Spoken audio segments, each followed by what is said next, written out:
It was 3 a.m. on the morning of 8 December 1970. Yahya had sat up all night watching the election coverage on television. He demanded an explanation from General Umar. In the final tally, the Awami League won 160 of the 162 seats in East Pakistan. Although it had failed to win a single seat in West Pakistan, it had a comfortable overall majority. The election result was the Bengali protest to the long-standing disparities between East and West Pakistan. Since the independence of Pakistan, Bengal Muslim politics was dominated by a non-Bengali speaking elite. Although Bengalis formed the majority in the first Constituent Assembly, real power was exercised by Muslims from outside Bengal. However, 3 months after national elections, the military leadership came down with massive force on the Awami League and its supporters. The military was unwilling to concede the 6-point demands advanced by the Awami League. Hence, a breakdown was bound to occur. The 25th of March 1971 was a fateful day for East Pakistan. As Pakistan's dictator Yahya furtively took his last plane out of Dhaka, he left instructions for a full-blown army attack on East Pakistani citizens. It was a punitive operation to eliminate Bengal nationalism and reassert West Pakistan's dominance over East Pakistan. The armed assault was known as Operation Searchlight, led by General Tika Khan. Soon he was known as the Butcher of Bengal. In the wake of the military action, an exodus of panic-stricken refugees took place.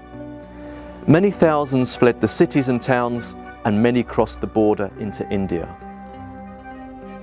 The Indian authorities reported that by May 1971, more than 1.5 million refugees had arrived and that 60,000 new ones were coming in every day. Around 10 million refugees took shelter in India.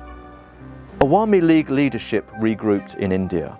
They formed a government in exile. With Indian support, they formally proclaimed Bangladesh to be an independent state on 17 April 1971. Young men and women were quietly slipping away from villages and towns to join what became known as the Freedom Fighters, or Mukti Bahini. Right from the beginning, the Freedom Fighters received support and training from India. Camps were just across the border. The Pakistan Army sought to counter the Freedom Fighters by creating civilian groups known as peace committees. Later, they formed paramilitary groups like Rajakar, Al-Shams and Al-Bodor. These groups provided symbolic support and also acted as death squads and providers of counter-insurgency intelligence. On 3 December 1971, the Pakistan Air Force carried out raids from West Pakistan, bombing a number of airfields in northwestern India. Besides the independence war of Bangladesh, the Third India-Pakistan War was now on. The Indian Armed Forces and the Bengali freedom fighters battled alongside each other. They were marching into the Bengal Delta from every direction. The Pakistanis put up fierce resistance and there were many casualties. The final days of the war also saw a last assault on leading Bengali intellectuals. Pro-Pakistan Al-Bodor militia rounded up writers, professors, artists, doctors and other professionals in Dhaka. They blindfolded them and butchered them. A couple of days later, on 16 December, the Pakistani administration crumbled. The army was forced to surrender.